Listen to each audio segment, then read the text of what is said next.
welcome back to my showroom atelier. My name is Lily and I run a bridal shop and alterations business, so I do apologize if I've been away for a little bit, but it got a little hectic around here. And today I'm going to do a little bit of a sew along. I have a very special request, so I'm going to start with a pattern here for a little girl. I'm using a McCall's M7079, and I'm going to be making a dress for my 9-year-old daughter. She's going to a dance on Friday. That's right, this Friday. So I'm recording this on Wednesday. So I literally have about a day and a half to get this done. And I want to take you guys along for the adventure. I want to show you guys how I'm going to sew this dress. It's really simple, fast, but I did a few modifications per her request. She's a little fashionista.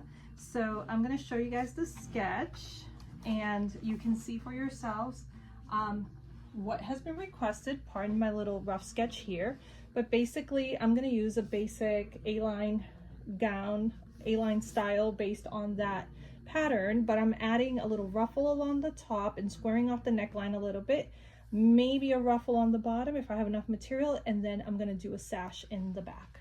And I'm going to use, again, McCall's 7079 if anybody wants to pick it up and try this pattern. It's actually for a stretch fabric, so I didn't have another pattern. The material I'm using is not stretch, so what I usually do is I will take her measurements, and I'm gonna make sure that if I have to size it up, I'll size it up, and then this way I can actually use it on a regular fabric.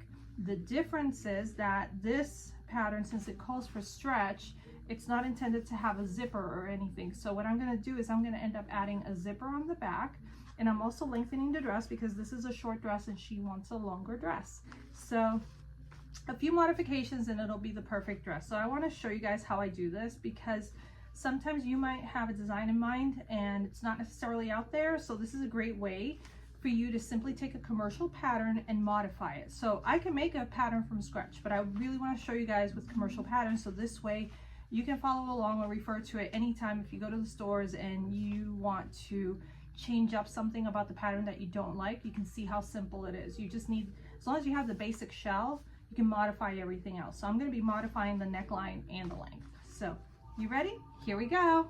Okay, so yeah, this pattern is so simple. It's actually only 3 pieces. So I've got the back piece here, and it goes into a little bit of a V, which is perfect for what I want to do. And then the front is just a basic bodice front, and it has a rounded neckline. However, I'm going to change that and square it off just a little bit and thin it out at the shoulder. And then as far as the length on the skirt, this is the front and the back, so we cut 2 of these, and I've got the front and back, and I'm going to measure the length on this to the length that I want. So I just want to show you guys really quick how we do this if you're in that situation where you want to make a dress and you don't necessarily have the perfect pattern. So from waist to length on this one, she wants about 29-inch length. So it says the waistline, the natural waistline is marked off right here. I'm actually going to mark it off from here, just giving myself about a 1/2 inch to 1 inch seam allowance here. So I'm going to measure it from here. So this is where my stitch line would be. So I'm going to measure it from here, and this pattern measures 23 inches.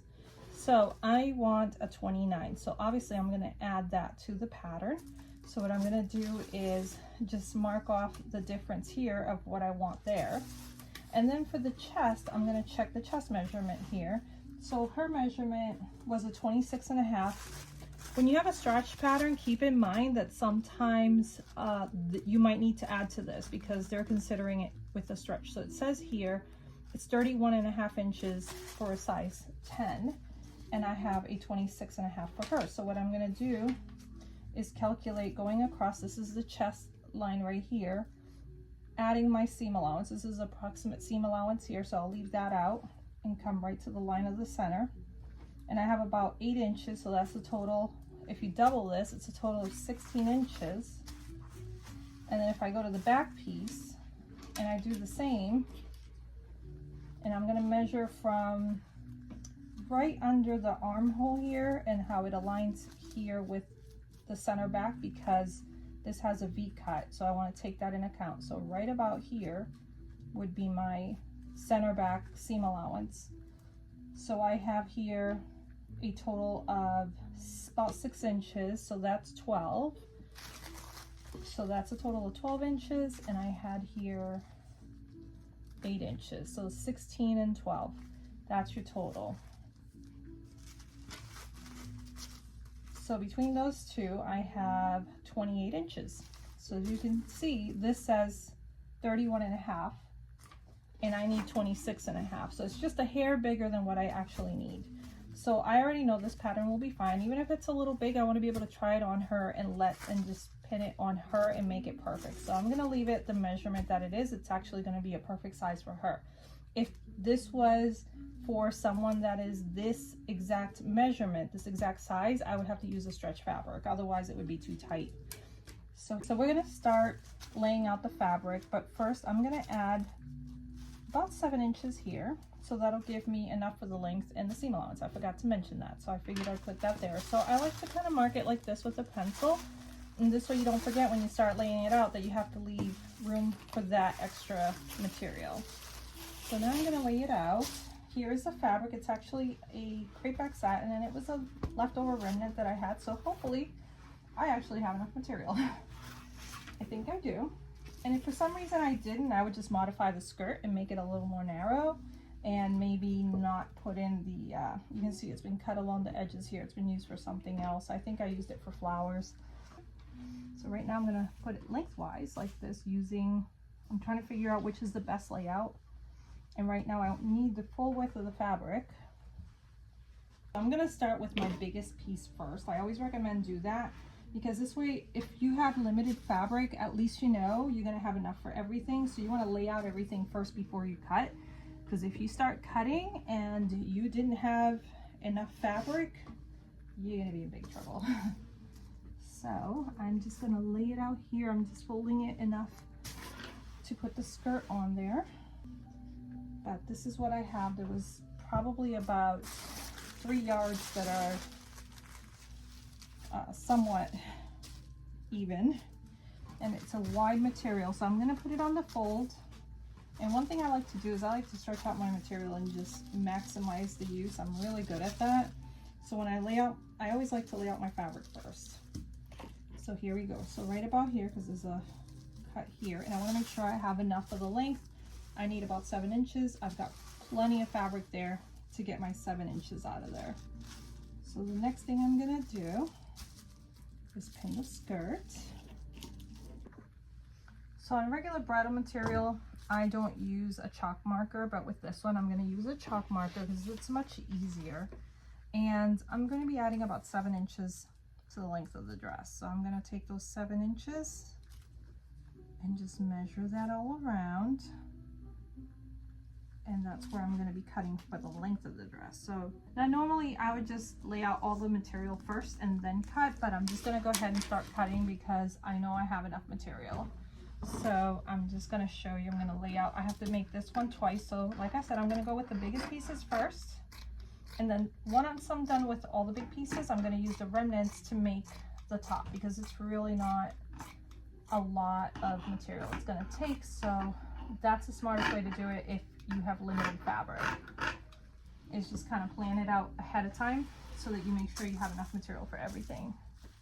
So you can see I've added my length, and now I'm going to cut. And I'll take you guys along to see the final dress on her, and when I do the fitting, I'm going to do it on her so you guys can actually see it.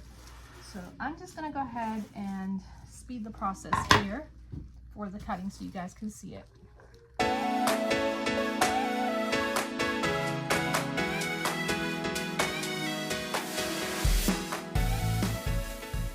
Important little note to make while you're sewing is that you're going to notice these little arrows, not on the fold ones, but when you have an arrow, that's the direction of the grain. So you want to make sure that when you put the material on an angle that it's following that grain. So right now I'm not. You can see the arrow is going this way and my fabric is going that way. So what I want to do is realign it so that that arrow is following the grain, which is the straight grain is basically the way the fabric is laid out. You always want to work with the straight. If you put the fabric in any kind of angle, then you're going to be on the stretchy side of the fabric. So if you're not intending to make it stretchy, always make sure that arrow is following the edge of the fabric. So best way I can explain it. So I just wanted to make a note of that, because right now I'm working with remnants, and you can see I'm checking underneath to make sure that I actually have enough material to cut this piece out of here. And I do, because right now I'm gonna have to use every nook and cranny of what I have left to make this dress. So I'm gonna start by cutting this one, and then I want to lay out my bodice. But my bodice, I'm gonna make some modifications to it. Like I said, I want it a little more square. So I'm gonna freehand here with my pencil. I want this to be a little more square. I don't want that high round neckline. And I can always do this on the dress form. In this case, it's a kid's form, so I don't have one. So I'm gonna eyeball it, and basically I'm going right to the edge of where that neck would end, but I'm gonna make mine a little more square.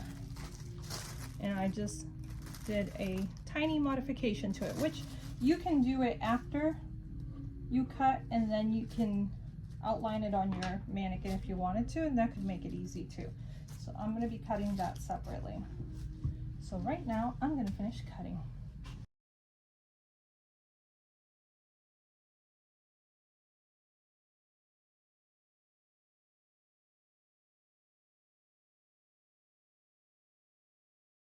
Okay, so all the material has been cut now, and I needed to line the top because it's easier for me to finish it this way. So I used nude because I didn't have any red, but that's okay. You can use nude, and that's just as good, because if you ever see high-end dresses, they're usually lined with a nice nude color. So that's what she is getting. All the pieces are here ready to sew, so let's go to the sewing machine. Follow me. So for the sake of my home sewers, I decided I'm going to use my Singer Heavy Duty, and so you can see how I can make this fancy dress in this machine. You'll love it. Okay, so important to note that when I cut this, I actually cut this on the center fold. So I have two pieces cut like this for the larger part of the skirt, which is what I'm going to start with. And I just went ahead and cut one of those right down the middle, because I'm going to be inserting a zipper into this dress. So one of them I had to cut. This is something, you know, I've been doing it for a while, so I just went ahead and modified the dress, because I already know you're going to need more of an opening for her to be able to get in it, because it's not stretch material. So it called for stretch material, which makes sense that it wouldn't have a zipper, right? So yeah, that's the first thing I did. And you know, I'm going into a few modifications because I've been doing this for a while, but if it's something, that's something you can get comfortable with in time. You don't have to necessarily do it like that. And right now I want to probably sew it about a 1/2 inch seam allowance. So that's what I'm going to start with. And I left a little bit of space here for a zipper. I'm probably not going to use that much. I'll probably close it up a little more, but for now, this is where I start. And I like to back up my stitching a little bit, because then that secures it so it doesn't unravel on you. And yeah, this is what I'm going to do. Just go ahead and sew all the pieces together. Yeah, probably about a 1/2 inch. This fabric does like to slip and slide, as you just seen. It just kind of slid on me. So just be careful and take your time when you're sewing so that it doesn't get completely out of place.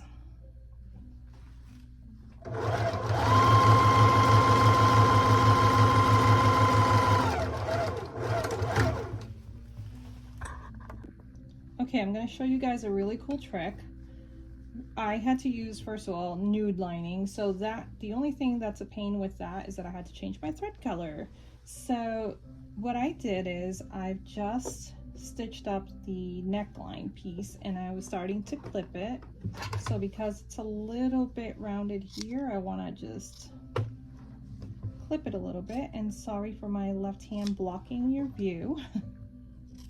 And here I want to take it up to about a 1/2 inch, and that's, you know, how far it needs to go, because I'm going to flip these around and then sew them up at the shoulder. It's a great way to do a sleeveless that has to be lined, and it'll look more professional when it's done. And now I'm going to sew it by the armhole, so same thing, and I want it a little more narrow, so I'm not going to be afraid to go in as far as sewing it. You know, maybe I'll go to 5/8 of an inch here. And I already measured what I need for the shoulder here. So I'm gonna go ahead and sew that. And just stitch it till you get to the very side seam. You see I got these little notches here and they're both aligned.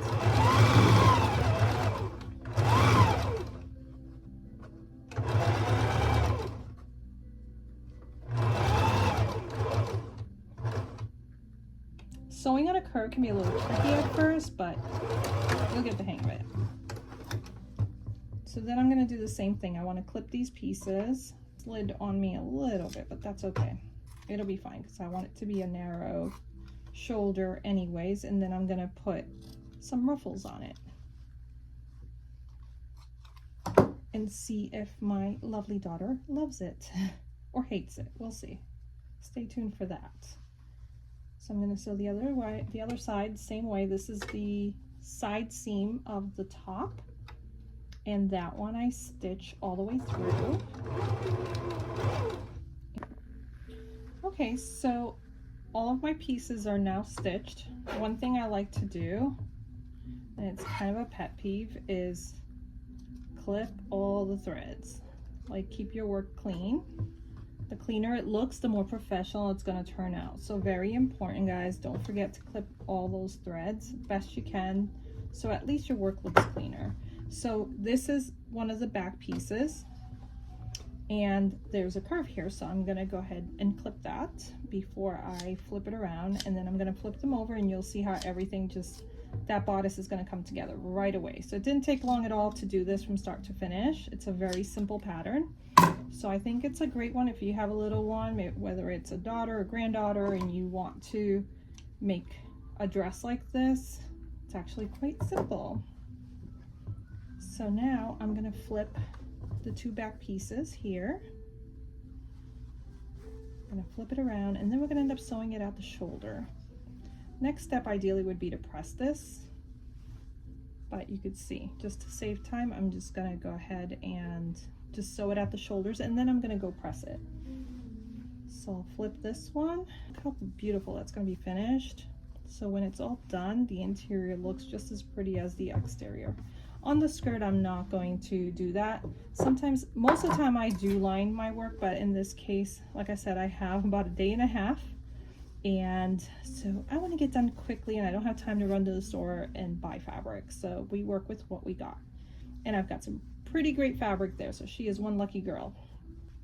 And now I'm going to take the front piece here, this front bodice, and I'm going to attach the back pieces at the shoulder. Okay, so hopefully you're understanding this. If you're a beginner and you don't quite understand, please don't hesitate to just write on comments, and I will follow up and maybe try to explain anything that doesn't sound quite clear to you, because you know, I could think that I'm saying it clearly and maybe I'm not. So it's very important. Please leave your feedback because I love to hear it.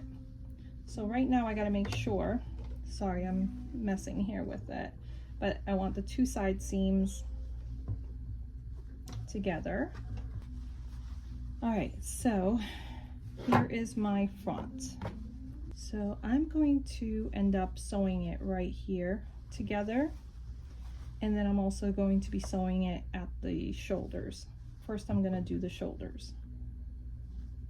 So to stitch the two shoulder seams together, and the trick to this looking really nice is to align, you want to align the piece right where the lining meets, like this, and then you're going to stitch, you're going to pull this back and you're going to stitch the fabric, and then you're going to repeat that process on the lining later, but I like to finish that by hand at the end.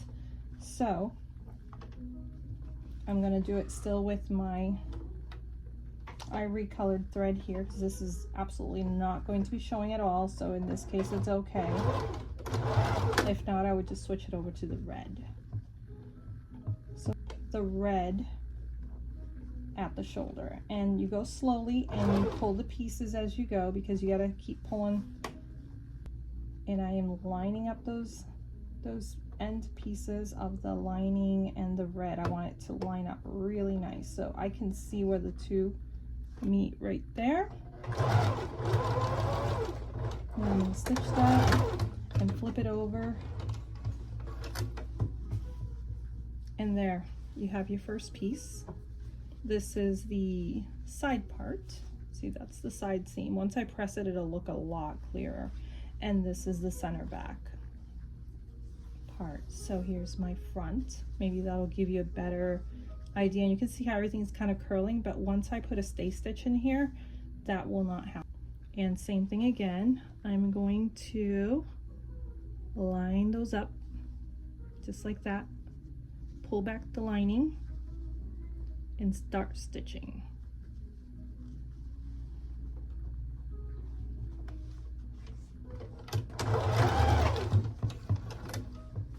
So now when I'm done,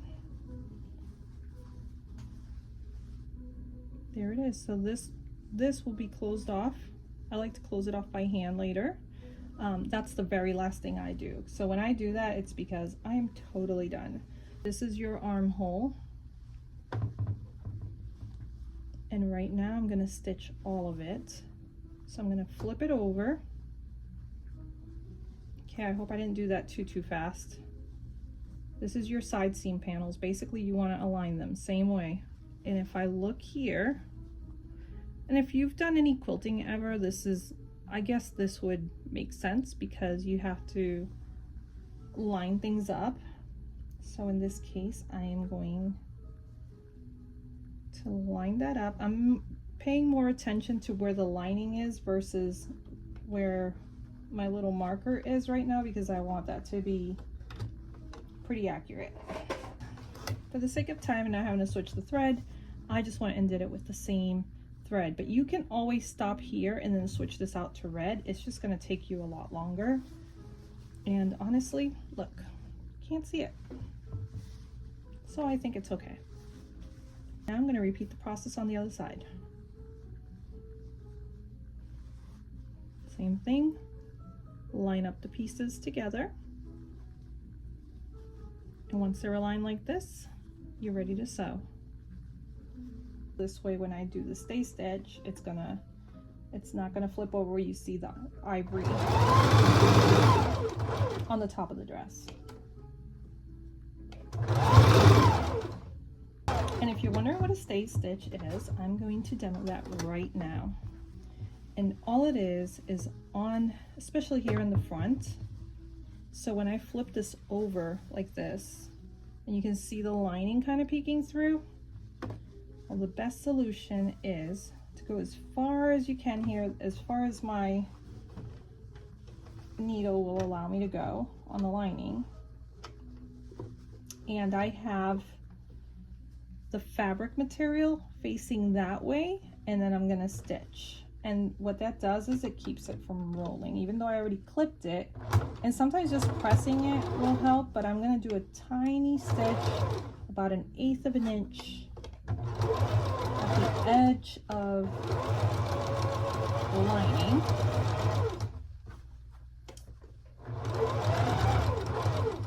And what does is it just helps control the lining. And once it's pressed, it's gonna stay in place really nice.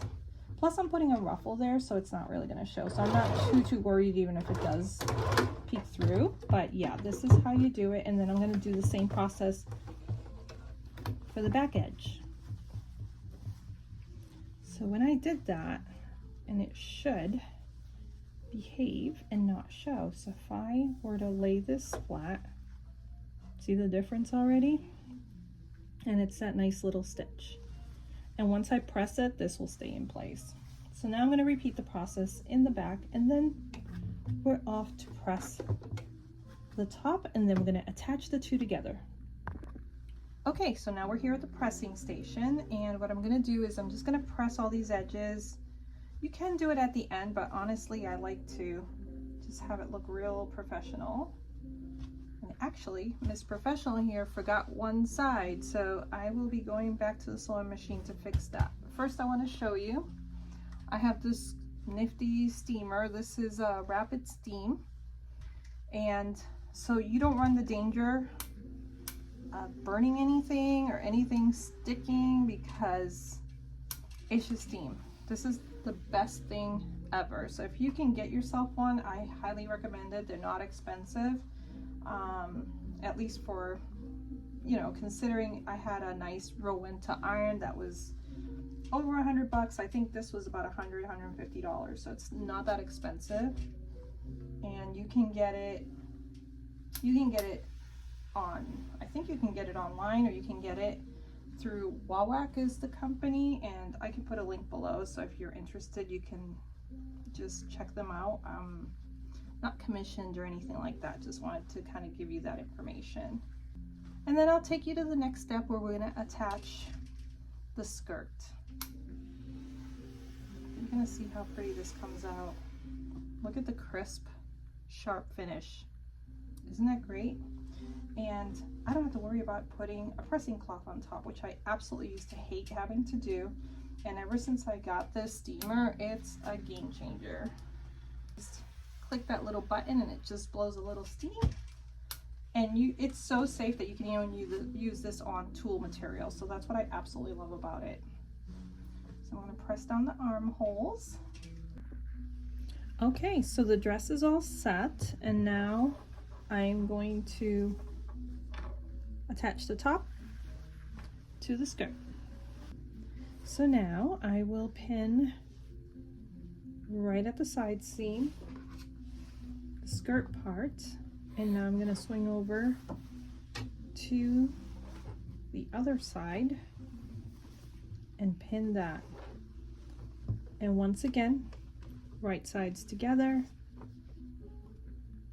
and I will put this one back, and this one is an open seam. I'm gonna pin those together like this, and then I'm gonna pin it at the end over here where the zipper is going. And from what I can see, the back piece is a little bigger than the skirt, and a lot of the time some of these issues are because of it's just the pattern, you know. Sometimes they're not that perfect, and you're gonna find that in commercial patterns, unfortunately, that sometimes you have to go in and you have to adjust things and modify things so that it fits properly.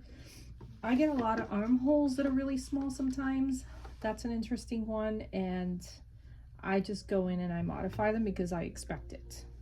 So that lined up perfectly, and now you can see from the front that I'm gonna have, when I attach the skirt here, I may or may not have a little excess material, and actually I do not.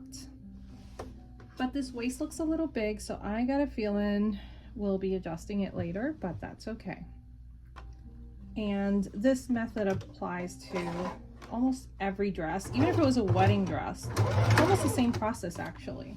If you ever thought of making a wedding dress, just make it simple and don't be intimidated, because it's easier than it looks. Well, some of them, not all of them, but there are designs like this that you can easily,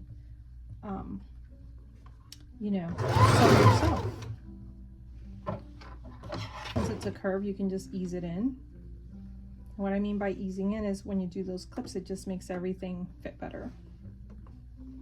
Hope that makes sense.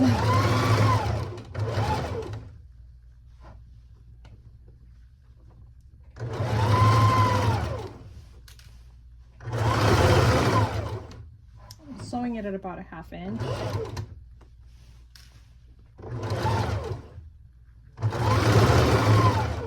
Gently ease it into the top because there's a little bit of a curve, so if you don't, then it's gonna look puckered. It could look like you might accidentally catch a bit and then it looks like a pleat. So unless you're intentionally doing pleats, you want to do that to avoid that issue.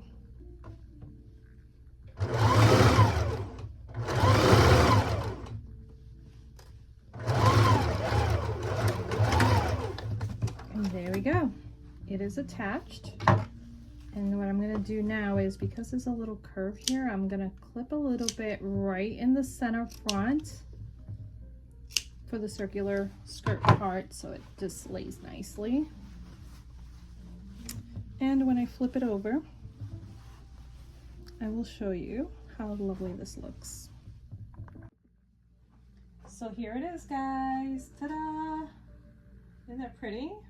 So now, of course, it's very plain, but here's the back. You got the V. I'm going to put a zipper here, and I want to put a big bow here.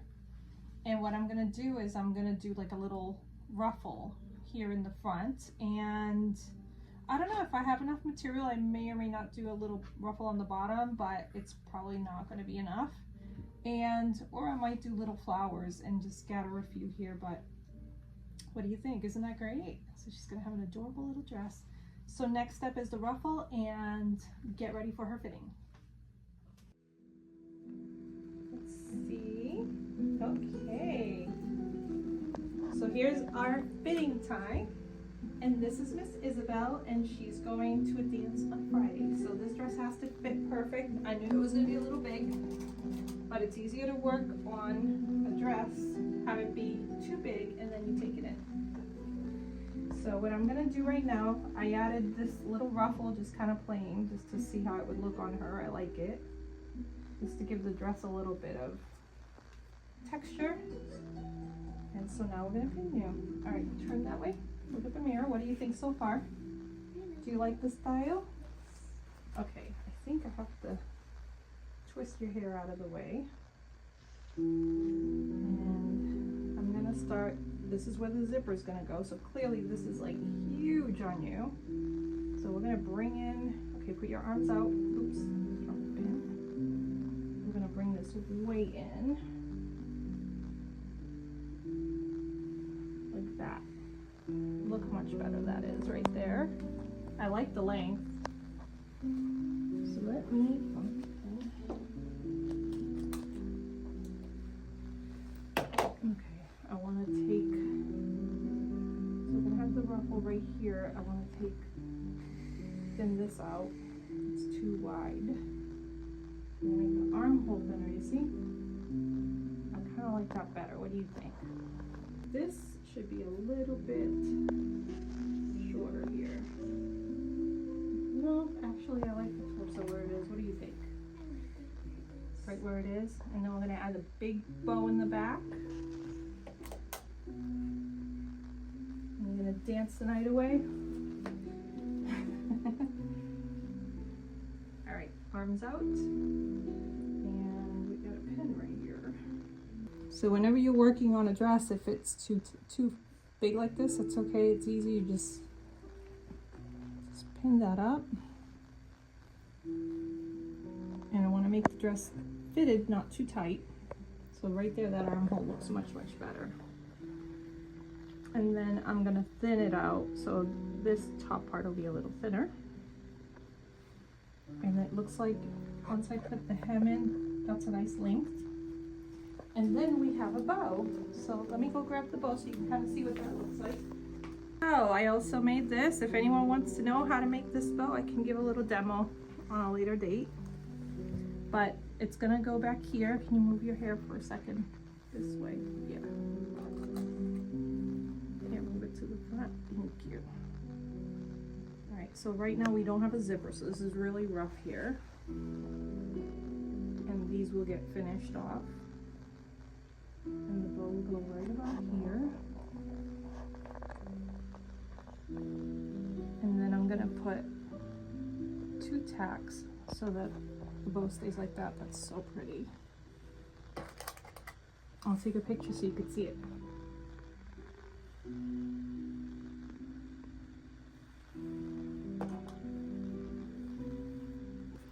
What do you think, darling? Do you like the neckline right there? Would you want it lower, or is that good? Right there? Okay. Perfect. Yeah.